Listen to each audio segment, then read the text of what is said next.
Hi guys, my name is Annarf. I'm a content creator on Twitch, and I just got done with playing this game for 3 weeks, being completely addicted, and finally I beat it.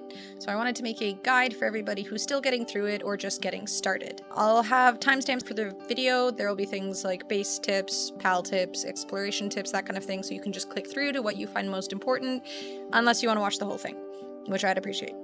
At the end of the video, I'm also going to share some tweets from other content creators, just general tips that I've found useful that I think you guys might enjoy as well, so stay tuned for that. So before we get started with gameplay tips themselves, we'll go into the customize server settings options and see if there's anything you want to fiddle with in there. Obviously, you can just get started with casual, normal, or hard mode, but it can't hurt to take a peek. So there's things like editing experience rates, you can change the length of day and night time, you can change how hungry you are, if you get hungry at all, you can change what you lose on death if you want to lose everything, your pals, your gear, or nothing. You can change how many pals you have in a base, so I think it can go up to 50. You can change how many people you can allow into a guild, so if you're playing with a big group of friends, maybe you want to increase that. I also personally turn off raids, because I had my base burned down at one point and I lost a lot of really important schematics, so from my perspective, I feel like it can't hurt to turn that off. So once you've gotten started and you've gone into the game, I think the best thing to do first is familiarize yourself with your controls. So go and hit escape, go to controls, go to keyboard, and just scroll through and double check what is what. For example, auto run is on X, which is a little bit weird, so maybe change that to something more familiar. I'd also recommend going into your settings menu, going to game settings and keyboard. You'll really want to toggle on the single button press for hold interactions. If you don't have this toggled, you have to hold F the whole time when you're crafting something, for example, and crafting time can take a long time. So if you just press it and then forget about it, it'll make things a lot easier. You can also toggle auto run on or off here as well.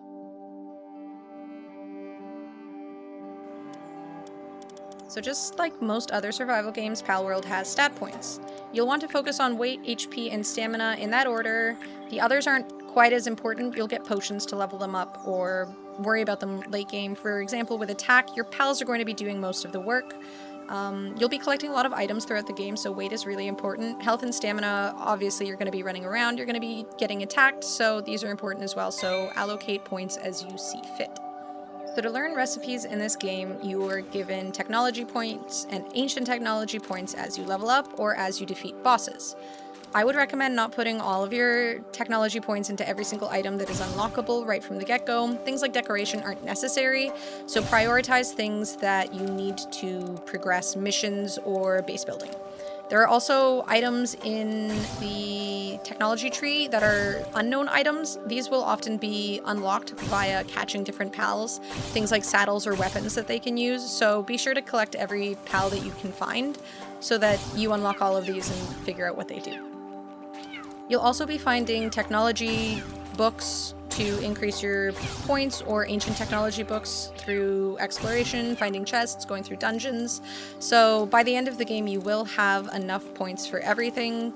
So things like decoration you'll be able to get later on. Just prioritize early game, getting the things that you absolutely need to progress quests and progress your base. So a really helpful tip for when you're over encumbered and you're in your base is easy bulk storage. So when you go into your inventory and you press R, it'll pop up an easy bulk storage. You can move items like spheres or arrows or potions, things like that that you want to keep in your inventory into the exclusion list. And then when you press stow, anything that's in your inventory that already has similar items in a chest will automatically go inside of those chests. So things like stone or wood that overburden you very easily will automatically go into chests where there's already stone and wood. So if you end up a little bit confused as you play and you don't know how to progress, there's always the missions tab. So if you hit tab and then go to the missions, there will be main story quests or submissions that you've probably picked up interacting with NPCs. So if you get confused, don't worry, it'll guide you through the game and you'll be able to progress through there. So don't stress.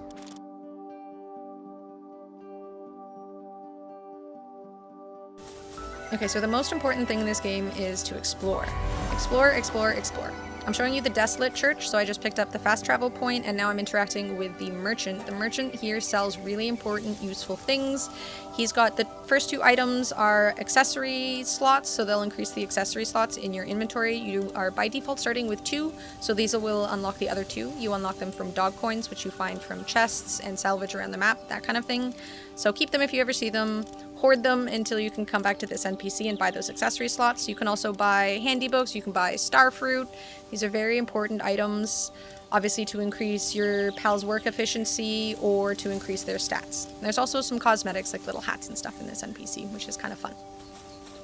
Behind the statue in this location is also an effigy. These are really important for increasing your stats, so if you ever see something colorful and glowy around the map, be sure to pick it up. These are a lot easier to hunt at night, so if you ever want to go for an effigy hunt, just pick up a pal that runs around really quickly, someone who flies maybe, and explore. Explore, explore, explore. As well, obviously you can find eggs, you can find chests, you can find pal souls all over the map. There's a lot of really important things that are vital to unlock. There's also these things, I don't know what they're called, towers of some sort.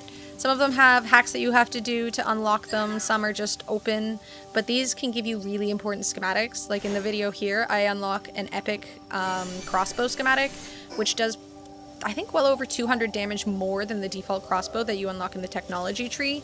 So exploring is really important, progressing is really important, you'll find schematics that are really important. Hoard all of the schematics you find as well. You'll get a table further on into the game where you can level up using all the schematics you find and create more powerful ones. So explore everything and hoard everything. So to further put emphasis on the exploration thing, you'll see dungeons around the map as well. These are also extremely important to explore. You're gonna hear me say that word a lot. You don't have to go into every single one of them, but they have a lot of different pals that you might not see as you explore. Obviously every pal is available outside of dungeons, but these are kind of more random, so if you haven't seen them before, it's a great opportunity to catch more. They're great for experience. You can find a lot of chests in these that have really interesting schematics as well. You can find potions that will boost up your stats, things like work speed. So again, we don't level up work speed normally. So this is the way that you'll level up work speed, attack, that kind of thing. You'll find potions that will give you free stat points.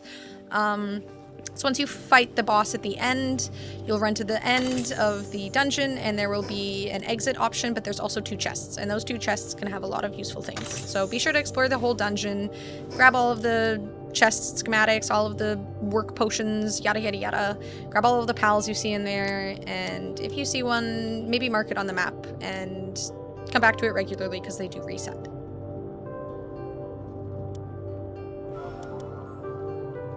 So again, as you explore, you're going to see these big circles on the map that are icons for bosses. When you come across these bosses, if you fight them, you can catch them. Unlike tower bosses that you cannot catch, the big bosses that you see around the map are alpha pals and you can capture them. They will be stronger by default, whether you're fighting them or if they're in your party, they will be a more powerful pal, so they're very useful to catch. They will respawn as well. So if you see them, fight them. You also get ancient technology points, so this is one of those ways that you unlock ancient technology points, which are really important for really important recipes. But be sure to kill every single boss that you see on the map.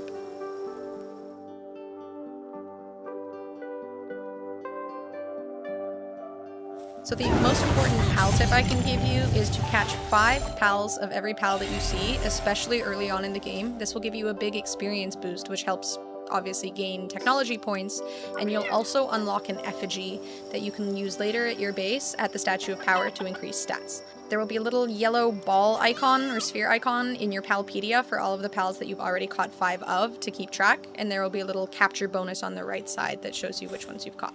By now you've probably realized that the lower HP a pal has, the easier it is to catch, but sometimes you kill them by accident when you're trying to get their HP low. A big beginner cheat is to catch daydreams, which show up in the beginning area late at night. These will not be able to kill a pal, they won't be able to bring their HP below 1. So when you're trying to catch pals, you can just have them in your party and they'll float around behind you and attack anything that you attack, and you'll be able to catch it far more easily. So highly recommend getting daydreams in your party. When you catch new pals, be sure to read through their partner skills and through their passives. Their partner skills can give buffs to your team's attacks. Sometimes they can buff your work-based pals. They can be mounts. They can use weapons in your party.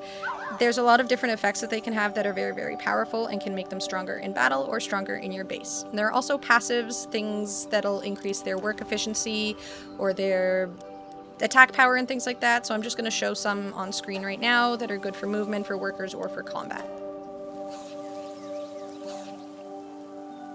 So throughout the game, you're going to find pals that are able to be used as farming pals. They'll be put into a ranch and they'll drop items. It'll explain in their partner skill what items they drop, like Depresso drops venom glands, Lamball drops wool. I'm going to show a little infographic here that shows you which pals drop what in the ranch. These aren't all of them, but these are a lot of very vital and important pals that drop important items that you'll need for crafting, for late game stuff, for early game stuff. Throughout the entire game, you're going to need pretty much all of these, so put pals in the ranch early, start hoarding your items, keep everything, and you won't regret it. So just like items, we're going to want to hoard the heck out of pals as well.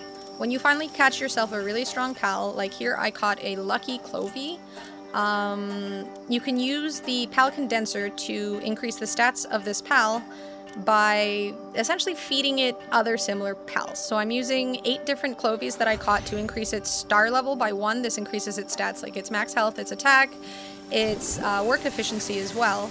And if it has blue text in its partner skill, it can also increase the effectiveness of that. So a lot of skills that'll be helpful for your party will also be affected by condensing.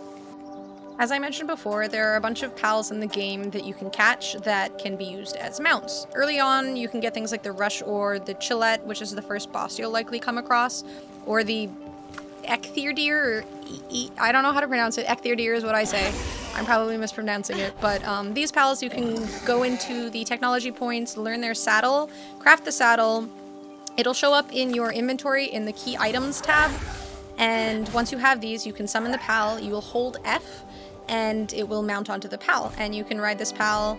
Again, some of these have extra effects, like the Ecthyrdeer can double jump. Some of them run faster, some of them run slower. If you have things like the runner passive, it'll run more quickly. If it has the infinite stamina, it'll run for longer. There are also flying mounts, so things like the Nightwing early on you can catch will be a flying mount. So again, you go into the technology tree, you unlock its saddle, you go and craft it, and then you use that to ride around on the pal throughout the world, and it'll make exploration far more simple. So at some point or another, you're going to come across a pal that you caught and you don't know where you found it. If you want to find them again, you go into your Palpedia and you select the pal that you want to find, and you click the Habitat tab. This will show you all of the places all over the map where you can find this pal. Some of them are nocturnal only, so they won't show you an active daytime location.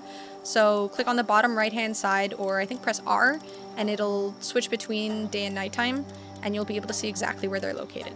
Pals like Tombat, Depresso, and Daydream are examples of nocturnal pals, but most pals can be found all throughout the day.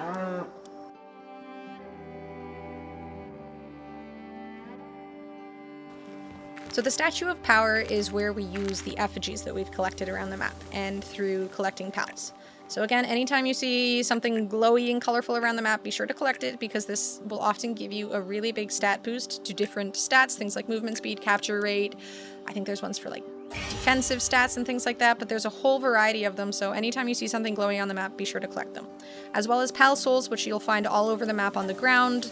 I think they come in like blue, purple, yellow, orange. I think that's everything. But these are things you're going to find all over the map, and they're vital for increasing the power of your pals. It's kind of recommended to hold off on using the pal souls until you find pals that you really plan on using long term, because otherwise you're going to have to farm an endless supply of them. But these are really important for your pals to become more powerful, to have better work speed, better attack, better defenses, and whatnot. So be sure to collect everything again that you find. Explore, collect, hoard, and you'll be able to, reward yourself in the future because of it. So a very helpful tool that's very simple. When you're crafting something in your base, you want to keep everything aligned, your beds and your chests and whatnot, when you're building. So just hold control and it'll keep things in line to a close object nearby. So again, just hold control while you craft. It'll keep everything organized. It'll keep your base looking much nicer. And it's just a nice peace of mind. So early on in the game, the pals you see are kind of small and you don't need to build much in your base, but as time goes, you're going to have a lot more structures and you're going to need to expand your base. When you're expanding, consider the needs of larger pals. Build 2 floors up, build stairs side by side so there's enough room for them to navigate and there's enough space for you to build your structures. Don't do small rooms. Consider the large pals and their needs. So expeditions are really important in this game. You get a lot of really important loot that you can't get other ways, and things like ancient civilization parts are also something you can hoard through this. A bunch of different things for raids and whatnot. They're very vital and you get them pretty early on. So you'll start an expedition. You can exclude pals that you want to use in your party, ones you want to keep for your work base, ones you want to condense later or something like that, or you just might need them within the next 30 minutes to an hour. So exclude the pals you want to exclude, and then just hit auto assign. It'll send 100 or so pals on their merry way. It'll show you the reward percentage. It'll increase or decrease depending on the strength of your pals. And you can only put one of these at every single base, but inevitably in the future you're going to have a lot of bases. In my main playthrough, I had a base for ranching, I had a base for mining, I had a base for breeding. A lot of these had farms at them as well, so at every single one of these I also put an expedition station so I could send all of my pals on their merry way to do something useful. So there's going to be spots all over the map where you can build bases for mining and stuff. I'm going to show some locations on the screen right now that'll have spots for coal, for quartz, for ore, for sulfur. So if you want to find those spots and find a spot that's a good location for your base in the future, by all means. So a monitoring stand is a pretty important structure at your base to tell your pals essentially what to do and what to work on. You'll be able to set preferences for work, so if you don't want them to be in the ranch, then you just toggle off the ranch thing. If you don't want them to be watering, or you only want them to be watering, you can turn watering on or off. You can also tell them which station to work at specifically. So I want my fox sparks to only be working on cooking berries, so I'm just going to set them to berries. The monitoring station also has the option to set the workload, so you can either overwork them or underwork them. If you overwork them, their sanity is going to deplete. They're going to get hungrier more quickly, so try not to do that too frequently. I've admittedly never done it, so if you want to overwork your pals, that is your choice. So you can limit what your pals are allowed to put into a chest. So I'm building a lumber yard and a stone mill thing, and I'm going to put the chest, or change the chest settings to only allow stone, ores, and wood into this specific chest, and then I'll name it appropriately. But now my pals will only move these items, which can be found nearby, into this chest, so it stays organized and doesn't get all cluttered with other crap that my pals decide to drop into the chest. So at level 41, you're going to access the guild chest, which is extremely useful because you can put items in here and then access them from every base that you have. So if you're annoyed bringing ore from base to base or food from base to base, the guild chest is the fix to all of your problems. You just build one at every base, and then everything that's in there is accessible from each base that the guild chest is located in. So early on in the game, you'll get access to the PAL Research Lab, which will allow pals to research things for you that are going to increase efficiency at your base. Things like incubator time for your eggs, watering speed, growth rate for your crops. You'll assign a pal to this, and it will slowly but surely learn this research, and it will increase the efficiency at your base. So if you have the resources, always have a pal researching something, so the efficiency at your base is greatly increased. I mean, 10% seems small, but it makes a huge impact as time goes.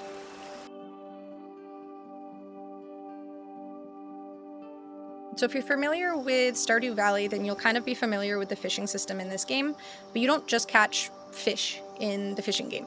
There are fish without any effects, there are glittery fish, there are fish with beams above them. You can use regular bait, you can use high quality bait, you can use different levels of bait and higher power fishing rods to make the experience easier.